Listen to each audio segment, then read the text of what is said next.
Welcome to a brand new podcast called The State of the City. I'm your host, Mike Ragusa, along with Cara, Castronuova. Wait, let me read this resume for you real quick. Two-time Golden Glove winner, host of Newsmax Wise Guys with John Tobacco, right? He calls me co-host. No, you're the real host. You're the real host. Writer for Gateway Pundit. What else? Ran for office. I was a trainer on NBC's The Biggest Loser. Jesus. I ran for New York State Assembly District 22. I mean, listen, I did, as you know, I did the Sunday Sauce all alone, and I thought I was the big shit here, but this one takes the cake. Well, thank you for everything that you do as in law enforcement. Well, you know, it's yes. Well, for my background, I was EMS for 5 years. Now I work at Rikers Island. I do things over there that I can't say. And, I wanted to make this podcast because I see the crumble of New York City, the city that I love, which I saw firsthand when I was EMS for FDNY starting in 2015 when de Blasio really started to put this city in the decline. Right, Cara? Yeah, for sure. And for me, I always say, because I'm like a tough guy, I don't get scared when I go to the city because I don't. I'm really not afraid, but I do get afraid when, family members do. Right. Like even my brother, when he's going in the city, I'm like, check your back, make sure you don't go too close to the train track. So I am afraid, not for me because I feel like I'm really street smart, but for anybody that I care about, whenever they go to the city, I get nervous. If you didn't have like all this boxing background and fitness stuff, would you personally be afraid, or you obviously know how to kick someone's ass? I don't know. I just feel like my nature is to, I'm always suspicious and I'm always watching my surroundings. So I'd probably be more careful, and I am very careful. But again, it's just my nature. I'm not like the type of person that really gets afraid. I feel like I could take care of myself in general. But if I had a daughter, right, or if it was my mother or my grandmother, I would be really nervous if they were taking the subway. Right, for sure. Well, speaking of that, I mean, like I said, the purpose of this podcast is to highlight the decline of New York City right now. I don't care what anybody says. New York City is not back.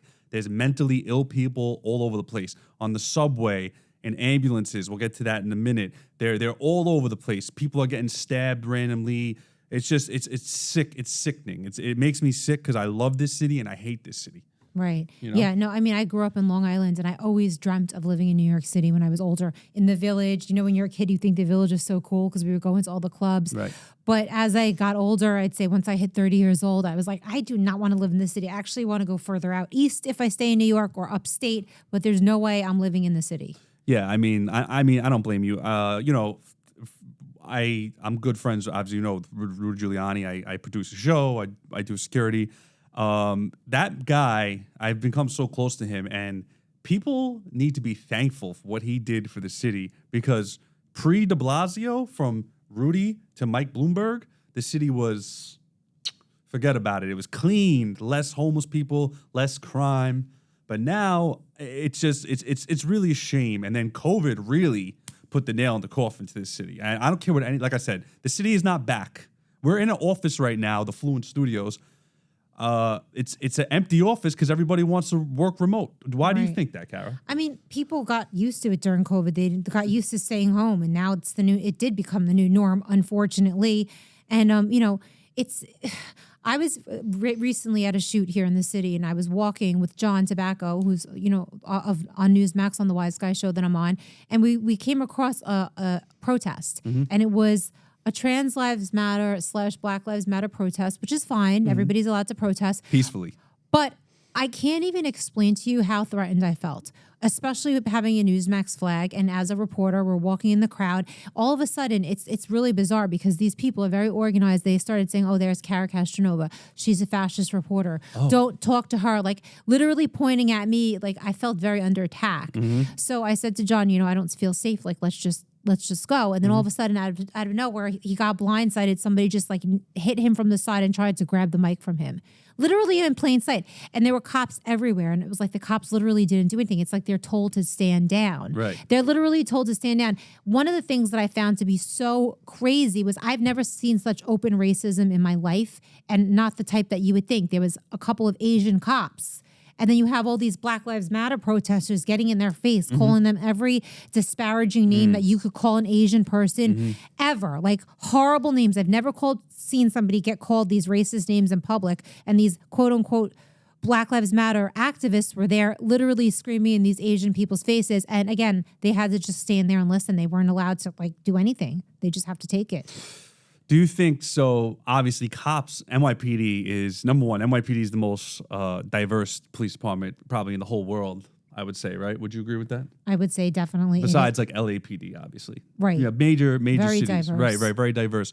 So why do these leftists have this narrative that the NYPD is some kind of white supremacist, racist army? I don't know why they think the things that they do. I know that it's a really popular, I don't know if I would call it a popular myth, but they do think that the NYPD is very racist. Right. I think the NYPD has become very tolerant to the point of it's almost too much because they're literally letting people get away with stuff that they shouldn't be getting away with. Like I said, somebody was attacked right in front of me, John, and literally they just had to stand there and just put their hands up. As a journalist, I'm always going around with my microphone. I'm always going to protests, and the cops will tell me, you're putting yourself in danger and we can't help you. So if you get attacked, we can't help you. This is, and I don't blame them. This is what they're being told from higher up above. And the Antifa way is to hit you with umbrellas and to put umbrellas in front of your camera so you can't shoot things. And then they hold up umbrellas. This is what these Antifa people do because you can't see who's actually committing crimes. Right. So when you hold up umbrellas and you hurl rocks over the umbrellas and glass, nobody knows who did it, and then they can't get arrested. So this is what they do, and the cops are literally told to stand down and tell reporters, don't go over there. You're not allowed to go over there. You're putting yourself in danger, and we can't protect you. Do you think also another reason why is bail reform? Like they know if they lock these people up, they're going to be out, and they're just going to be right back on the street before their soup gets cold. Well, that is for the most part true here in New York. If you get arrested, you are out right away, and I don't think anybody has fear of being arrested. It's like when I was, for a short while in my life, I wanted to be a high school teacher until I decided to become a substitute teacher, and I saw how out of control kids are nowadays in high school. They have no fear of the principal. Going to the principal's office isn't scary. Like calling their parents, they're not afraid. They're not afraid of their parents. So it's the same thing here in New York. It's like, how could you expect someone to be afraid of getting arrested when they know they're going to be out in an hour? Absolutely. I mean, listen, right now in Rikers Island, the most violent, mentally ill criminals are in the jail because they let out all the low-level criminals. And they want to close Rikers Island by 2027, which is just not happening because the borough-based jail population that they want to do, but by borough-based, for people who don't know what that is, they want to put a jail in every borough except Staten Island because they already had a jail. They had a state prison there for a long time, and they closed it. But the problem is with this situation is that the borough-based jails only hold 3,300 people, and right now in Rikers Island there's about 7,300 people. So what are they going to do with the rest of those people? If they hope by 2027 they're just going to empty Rikers Island, no. I mean, are they planning on moving them upstate, or are they putting them back on the street? Nope, upstate. No, they're city criminals. They're not state ones yet. They didn't get sentenced yet. Right. Maybe they're hoping that. So Rikers Island's a holding jail, right? So the way, for people that don't know, everyone thinks Rikers Island is literally one jail. There's actually 9 jails on Rikers Island. So it's an island with 9 jails. Right, but one's closed, so there's 8. So we have a women's jail, we have a jail for mentally ill people, we have a jail for physically ill people, we have a jail for the most highly classified inmates, which are gang leaders, assaulters, whatever. So I guess maybe they're hoping that people get sentenced by 2027, because Rikers, you are only there until you get sentenced, or if you're serving less than 2 years in the city time.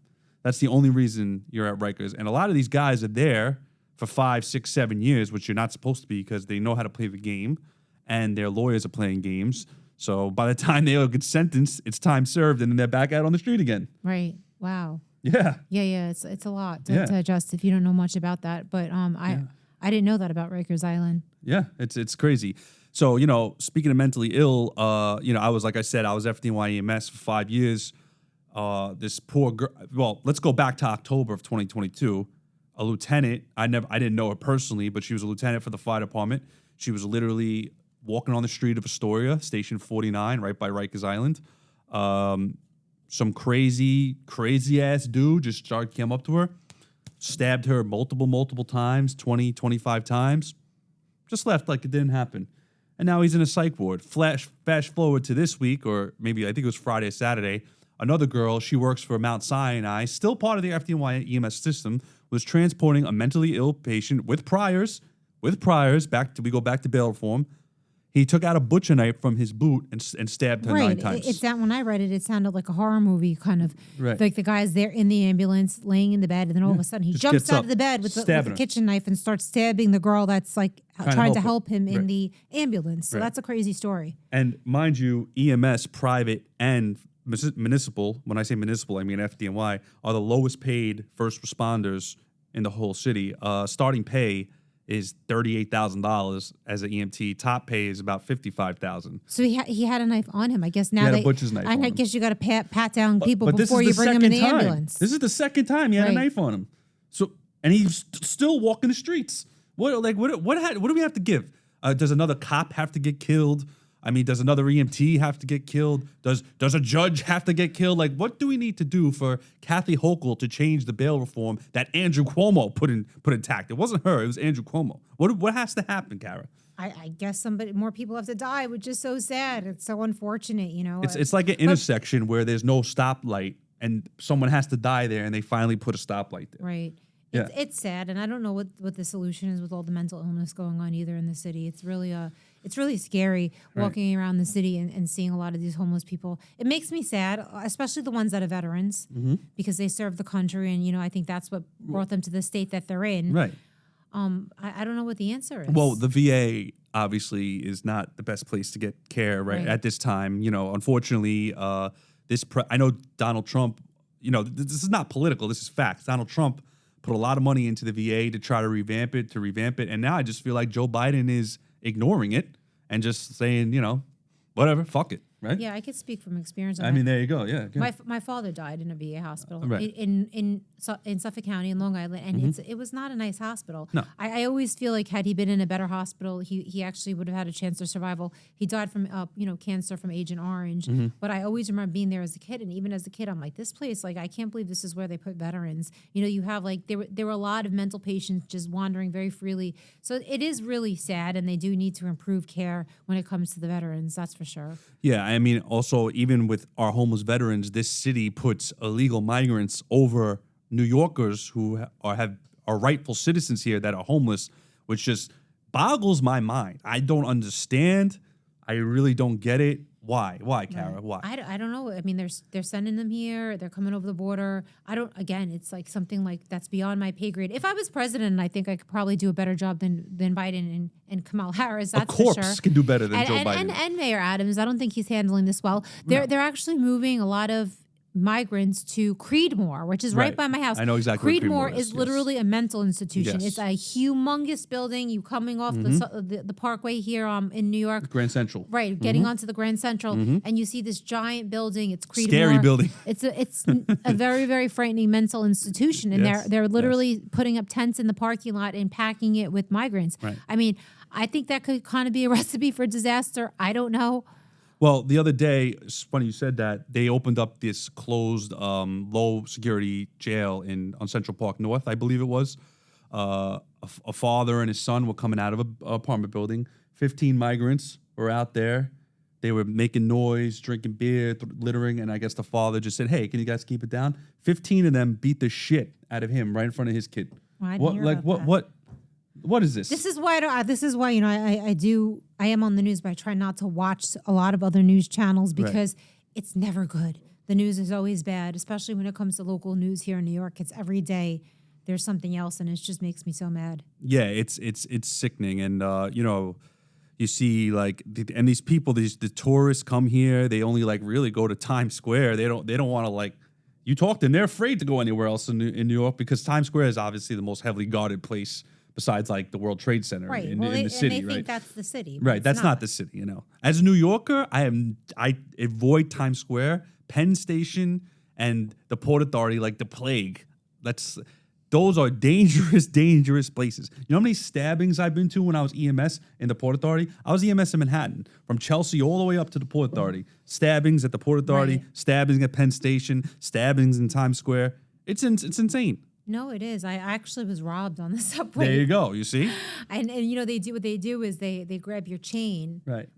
right before the subway door And closes, they bounce. and they run, and That's you can't it. even chase them because my Right. instinct was to chase that guy. He stole my first pair of Golden Gloves right off my neck. Oh shit. And then the door closed, and I just saw him take off, and I just And this is pre-bail reform, this right? is pre-bail Yeah, reform. yeah, yeah. And then the yeah. funny thing is, the guy comes up to me 2 weeks later. I was at you know how they come up to Penn Station Yeah. with a board full of chains, yeah, and they're yeah. trying to sell you all the saw your chains. chain? You saw your No, gloves I there? didn't see my gloves there. If I did, I would have knocked the guy out. But he's shit. selling ripped chains. Yeah. And I'm like, get the fuck out of here. Like, Yeah, what yeah. the fuck? They steal people's change and then they sell them back to the people. This is what year was that, if you don't mind me asking? Oh God, that was like 10 years ago at least. 10 So 10 De years Blasio ago. was the mayor then? It was de Or he was Blasio. just I'm about pretty being sure the it was- mayor. yes, yeah, he was just yes. about. So this goes back. Mayor de Blasio put his wife in charge, Charlene McRae, whatever the fuck her name Who's is. now divorcing him and said who's she's a divorced and they're in lesbian. an open relationship, but still living together. Weird. I don't know, de Blasio, you're a cuck. Anyway, so let me keep going.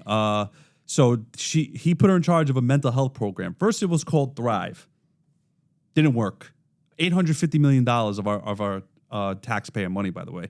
Didn't work. Then she rebranded it. Then she rebranded it again. And by the time it actually came to fruition, de Blasio was out of office. So where did all that money go and all that mental health help? I don't know Where why, is it? I don't know why Alvin Bragg isn't asking that question, you know. and Alvin trying- Bragg. Or well, isn't he, you know, that's his job, or the Attorney General, Letitia James, like that is something that they should be looking Alvin into. Bragg only prosecutes cops for doing their jobs Right. and presidents for bullshit charges. That's all he does. Well, hopefully, you Yeah, know, yeah. I don't know if he's going to get replaced at one point with an actual real Attorney General or real. That guy, I think Thomas Kenneth was running against him, like in the Right, main one. right. I mean, but the thing that bothers me, you know what? Actually, citizens of Manhattan, you voted for this because Bragg literally put in his mission to be the next DA, bail reform, less jail population, this and that. So you know what? People in Manhattan, you voted for that. You voted for that. I live in Brooklyn.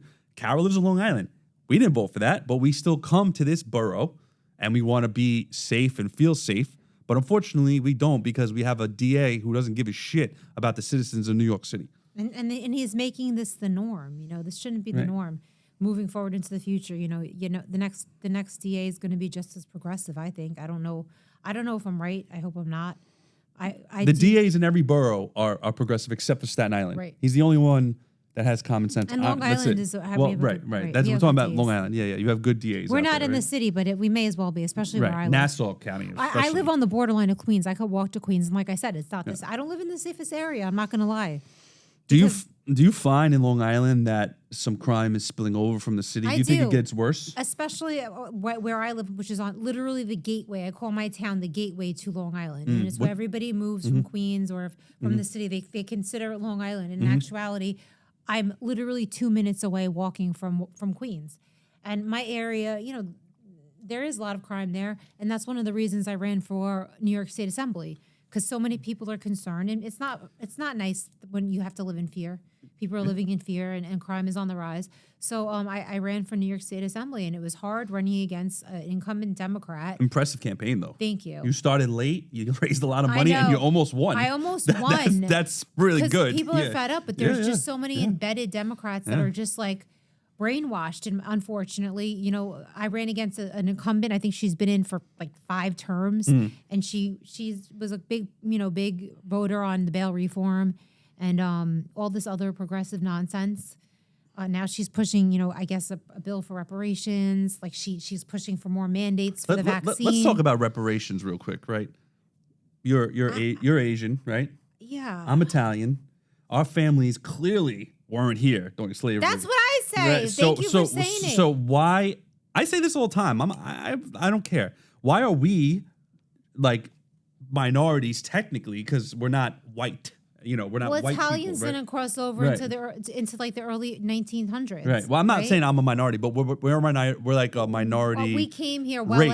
after Right. slavery was done. Right. When we came here, we were actually considered minorities. We were called names. We were being compared to disgusting names that they called black people. Like it. So, you know, we endured some kind of racial profiling, but obviously not as bad as slavery. But with that being said, I do not need to pay reparations to anyone. I don't care what color you are, because I was not here. Neither was Cara. Her family wasn't right. here. I just think it's just like the whole idea of reparations is Stupid. And how can you where prove? does it stop? Where how does can it you stop? prove your right? family was enslaved? No, Right. seriously. How can you prove it? Because there's West Indian people that, like there's so many different races. How can you prove Is it? it based on if your family was a slave, or is it based on if you're African American? Because then you could look at someone like I was reading up on, actually, it's funny that we're talking about this, about Thomas Jefferson, Right. how he was, he had kids with one of his slaves, but she was actually only a quarter or 1/8 black. Right. So her kids were like 1/12 black or Right. 1/8 black. Right. So they were actually technically slaves, even though they looked completely white. So would their descendants, who are now completely white because they were descendants of her as a slave, get reparations before somebody who's completely African but doesn't have slavery in their lineage? Like, I don't even know how that's going to work. So it's just it's not really practical. And to me, it's just another way to divide and distract and conquer. And spend taxpayer money. Right. It's just another, And make no mistake here, we're not saying slavery was a joke or anything. It's very, very serious and needs to be talked about. But unfortunately, I don't agree with anyone getting paid because their family was enslaved. It just doesn't literally make any sense to me. I'm sorry. And I stand by that. I'll die on that hill. Right. I'll die on that hill. Because you know what? 6 million Jews were slaughtered by Hitler. Are they asking Germany for reparations? Or then you start looking at the Native Americans, what I'm and you saying. start looking That's what I'm about the saying. Japanese people that Yeah. were put in internment camps here in the U.S. You start looking at the women that couldn't vote. Like, women, should we get reparations? That would be great. So many things. There's a lot. To this day, women aren't even paid as much as men in the workplace. I mean, so like, you know what I mean? So it's like, what the fuck? Right. It's crazy. I just think it's opening a really bad box of worms, but Yeah. it's It's all it's something that they like to throw out there here and Yeah. there for campaign points. They know it's impractical. It's just not Right. practical. Yeah, they know if they say those words that they'll get votes from whatever. It's a whole game, and they'll never do the reparations. They'll try to put it through, but it'll just never get passed. Right. Gavin Newsom, actually, of California, the governor, the guy who thinks he's going to be the next president, he tried the whole reparations thing, and then they're like, nah. they told him, they nah. rejected it. I thought that they had passed that in California. No, they rejected it. Now Okay. he's backtracking that no one can get reparations. I think certain counties or towns are trying to do it, but the whole state as a whole, doesn't make sense. no. It's never going to work. It's just California not. is already expensive already. I go to LA all the time. Gas there is $8 a gallon. Taxes is 9.5%. I mean, like, it's insane. So do you guys really want to be taxed more? Even here, the taxes are crazy. No, that's the Yeah. thing. Taxpayers are paying for it. So, Right, right. it's like we already are paying enough taxes and things are very expensive as it is. Well, that goes the same thing with the student loan thing, right? You want the government to pay for your student loans. Number one, going to college is a choice. That's what I'm going to say. You don't have to go to college. I didn't go to college. I work for the city. I'm doing pretty well, almost making 6 figures. I didn't have a fancy piece of paper. But why do me and other people who didn't go to college have to pay for your student loans? That's That a makes good no point. sense. I have a very nuanced opinion on the college. Tell loan me. stuff. I wanna know, I please. hear what you're This is saying. why you're here. This is why I you're hear here. it, but Yeah. like for me, it's like, okay, everybody says, like, which is absolutely the truth with the transgender stuff. Like, you shouldn't be, until you're 18, Mm-hmm. you shouldn't be able to make a decision that's going to impact the rest of your life, like cutting off your genitals or making yourself infertile. And I feel like if a kid signs a school loan, because my brother did, when you're 16 or 17. Oh, that's silly. That's silly. But that happens. I Actually, don't agree with that. That I don't actually, agree with that. it's actually not a binding contract because Right. it's unless you're 18. This is inscribed in law. I think there's Supreme Court precedent that a contract is void, null and void, if somebody's under 18. So You probably have to be emancipated. a kid can't pay, but a kid can't pay a school loan. No. I mean, a kid can't understand the magnitude of taking out a $200,000, $300,000 loan when he's 16. He thinks, oh, I'm going to make all this money, I'll pay it back. Right. So there's something to be said there. Like the 16 and 17-year-olds shouldn't be allowed to sign for these school loans. And I think that, like you said, you don't have to go to college to get a good job. I think that's a lie that's being sold to a lot of people. And that's something that we need to talk about more than paying other people's loans back. The colleges are lying to kids. They're extorting the kids. They're telling them you're going to get great jobs if you come here and take liberal arts. That's not true. I have so many friends that had very expensive educations, liberal arts, whatever they took, and they're working as waitresses and waiters, literally. So, for me, it's more or less like the colleges need to stop lying to the kids and almost false advertising. There's something to be said for that. I don't think that it should be the responsibility for other people to pay off somebody's loans. But the loans that happened before the kid was 18, I think that the schools that they went to should be paying those back, because you shouldn't be able to sign a contract, like I said, before you're 18 years old. Yeah, that's crazy. And to even further that, some of my friends who have bachelor's degrees or 2 masters that are teachers make less money than me. Right. Right. I mean, like, it's a changing world. And Yeah. it was this old school philosophy. If you go to college, be the first in your family to go to college. You're going to have this great life and you're going to make all this money. And it's just not true. And somebody needs to put the real statistics out on that, because it's not true. And, kids should be encouraged to maybe start businesses. Well, you took the words right out of my mouth. I know many people who are, they didn't go to college. Now they're multimillionaires. They only went to high school. They started their own business. And then that's it. They're multimillionaires. I mean, you just can't, fuck college. That's what I say. I mean, listen, if you gotta go to college for some things, like being a doctor, right, or a lawyer, or something like an accountant, where you need an actual license. Exactly. But for someone like my brother, like, wow, $200,000 really to go to school for art. Like, if I was his mother, who was my mother at the time, and she had it in her brain too, like, you have to go to college. She's Chinese. Right. I would have given him a $200,000. Let's get a $200,000 loan to start your own business. Yeah. To start your own art gallery, to like spearhead some sort of entrepreneurial job. Right. Some might say that my language is coarse and I need to go to college, but this is Brooklynese. I was raised in Brooklyn, so this is how I talk. You know what I mean? I'm not that dumb, not that smart, but I think not going to college did me all right.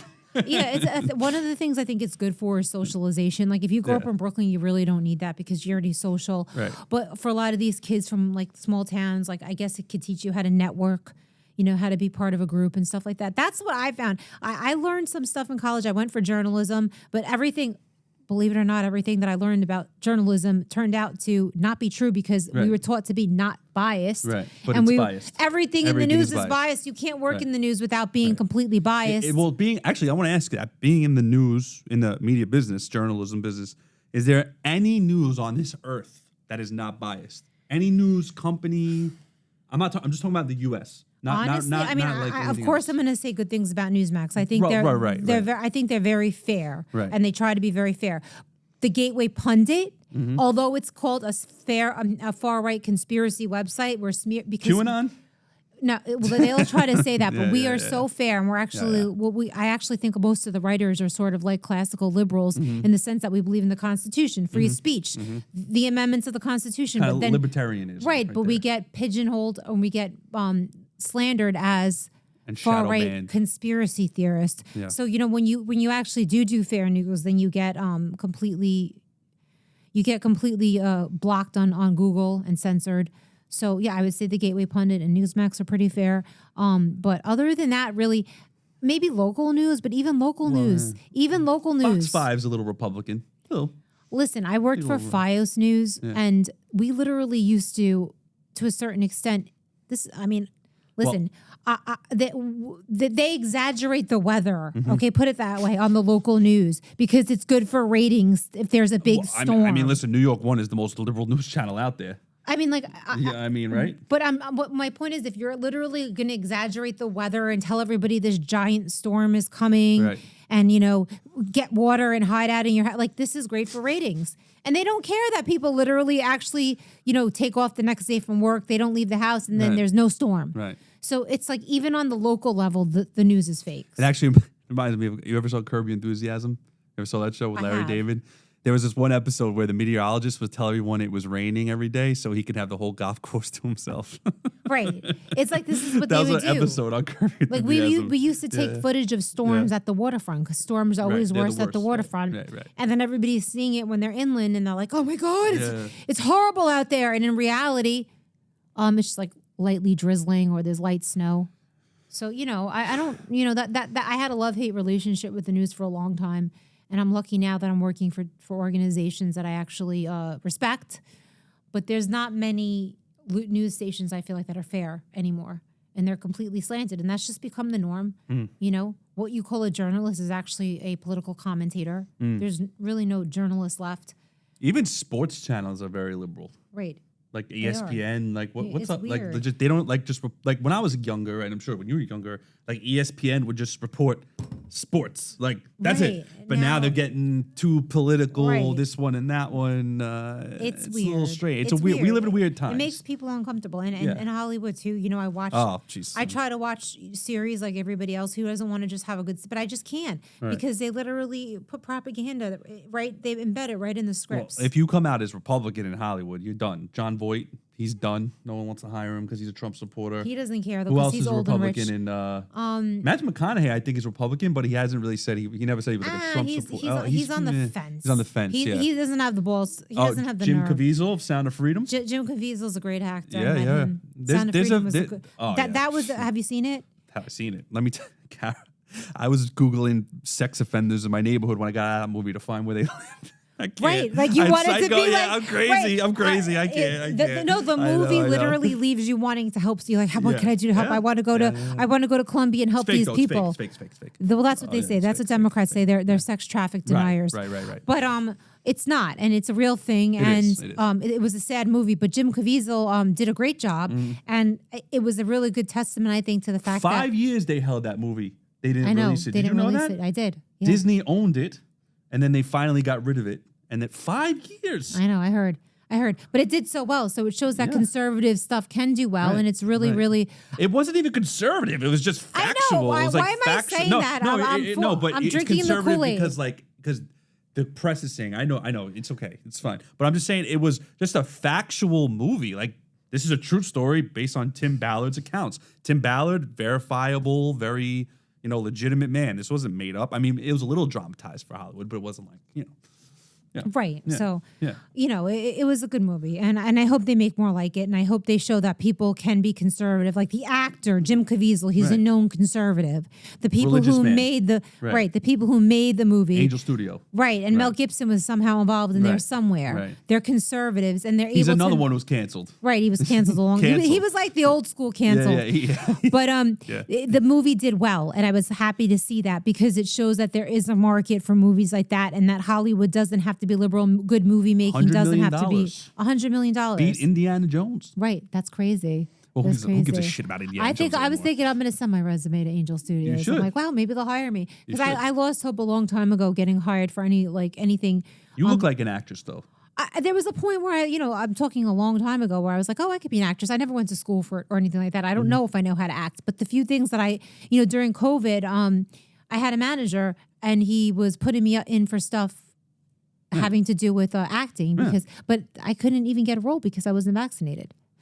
So it didn't even matter. So at the, Jokes on the vaccinated people now, huh? right. So it's like, whatever. So hopefully, and now Hollywood is on strike.